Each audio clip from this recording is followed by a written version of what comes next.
Hello, for today gagawa tayo ng siopaw.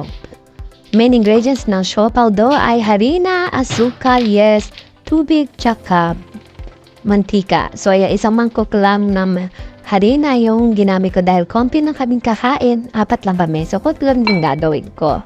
So ayan. Tsaka kalahating kutsara din ng asukal. Yan, para din siya masyado matamis. Ayan, tsaka kalahating kutsara na din ng yeast. So, ayan. Paghaluin lang natin ng bonggang-bongga. Mekos-mekos lang yan mga insan. Ayan, next lang ng next. Konting mantika. Ayan. Tsaka yung tubig naman dahil nga tansya lang ako. Diyan, tansya din ang tubig. So, bagsak lang tayo sa tansya nito. So, tansya lang natin kung inot lang. Kung maningkamot lang po tama, dili mo murag hotcake kaya nga to ang mixture na to siopaw mahimong hotcake. So, hindi ta magtigi ani ron. So, anto sa makuha lang na to ang tamang nga texture pa. O yan. Wala ko'y domat so tadkara ng aking gigamit. Yan, tadtarat niyong gamit na lang nako. Kay barag isod po nung kuan. Wala kay masahan. So, masala na nata sa pinaka-importante nga yukto sa atong pagluto og siopaw, ang pagmasa. So, duha ko katuig man binasahay ani, tama-tama, sakto jud kaya dako na ubokton inig uli. So, masa lang ito sa makuha nimo ang tamang tao, mali. Tama ng next texture sa usapado. Ayan. Masa lang hatod sa makuha nimo ang imuhang gusto sa kinabuhi. Masa lang jud hantod sa hangtod. Hantod sa makuhaan man tama jud niyang o sa man tinapay.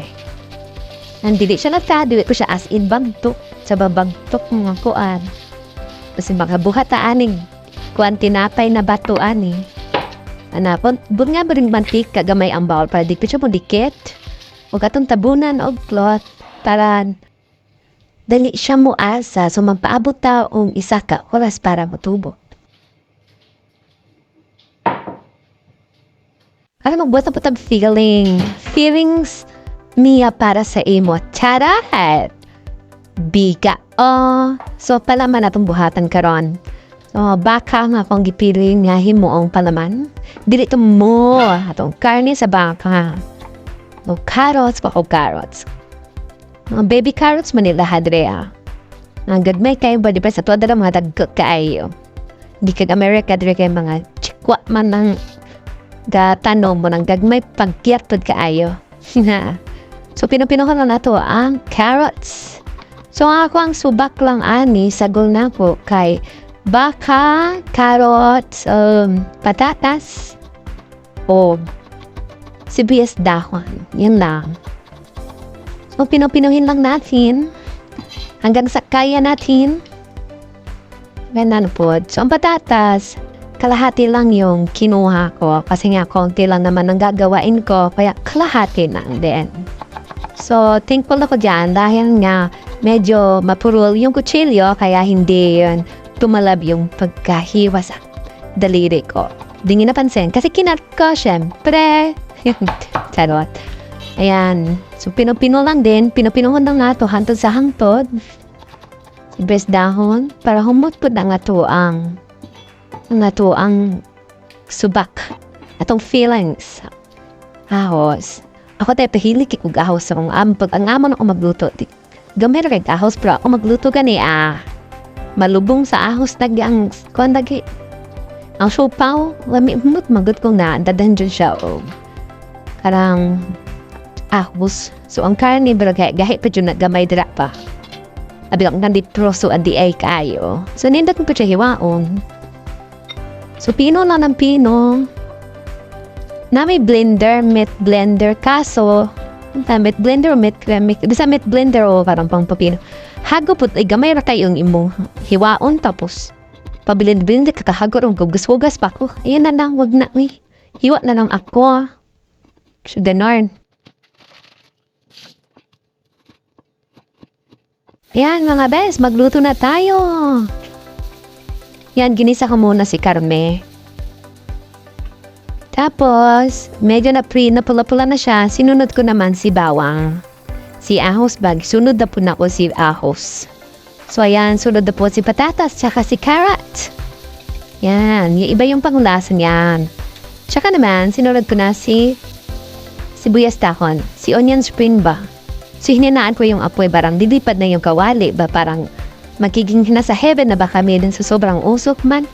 Tsaka dark soy sauce and oyster sauce. Yan, ibang lasa ni oyster sauce. Tsaka paminta powder, paminta durog pala yan. Iba talaga ang lasa, para na siyang literal na promise ko sa inyo. Para na siyang asado, siopaw asado.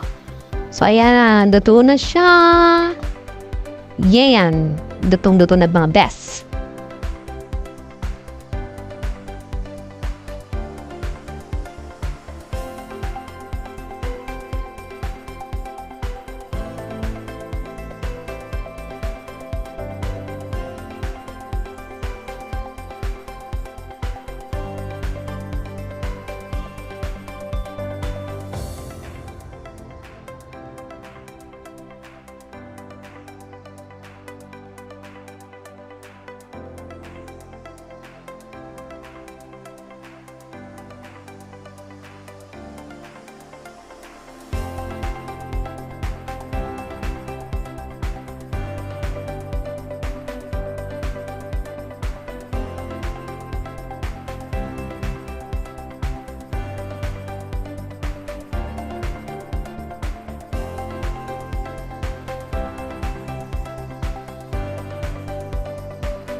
Adi na, tubo na nga to ang do mixture.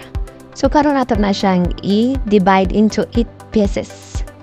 So, na lang, umingagi nga na akong technique na ako pag-divide, pag-hati-hati. Kay disud. Dapat pantay mi, uy. Charot. Uy, dapat mo. May kaon ba sa init, anan, abuntag sa'yo. Perfect kaayo siya.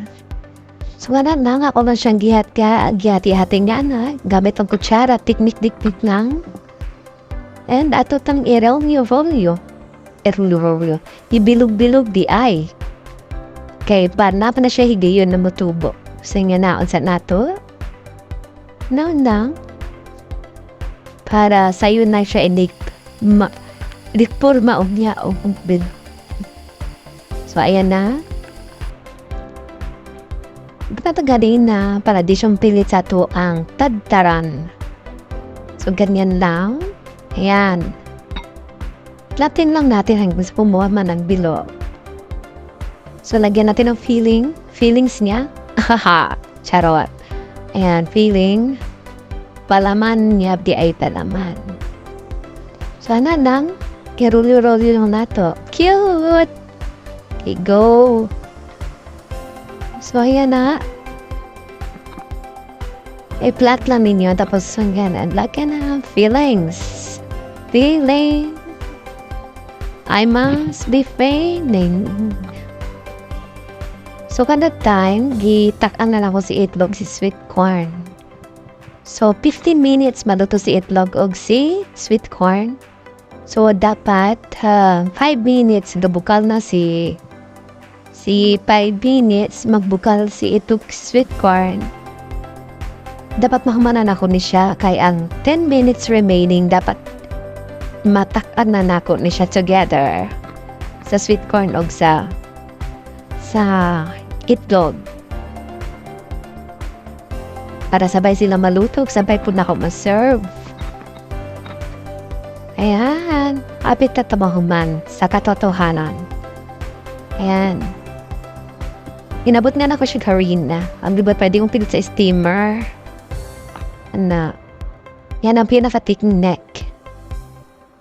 Naman ko siya time na mupilit siya sa steamer. Ambot nga no. Nga mupilit mag-yun. So, ayan na. Finish na tayo. So, atin na ato nakita ang atong siopaw. So, 10 minutes ang cooking time sa atong siopaw. So, hindi ko rin bitang amay. Salamat di ay sa pagtanaw sa atong video mo na po. Last part sa video kay luto na ang atong siopaw. Itong damiyo na siopaw ang luto na good. Sa karon, luto na po si mais. Sabay na ko na siyang iserve. Kamote ug ang itlog. So, chopstickom ta dyan niya ang itlog. Kamuta, ingit, tagam. So, ato nang iserve. Once again, dagang salamat sa pagtanaw sa ako video, tag-viste nga video. So, pa mga untanin niya, guys.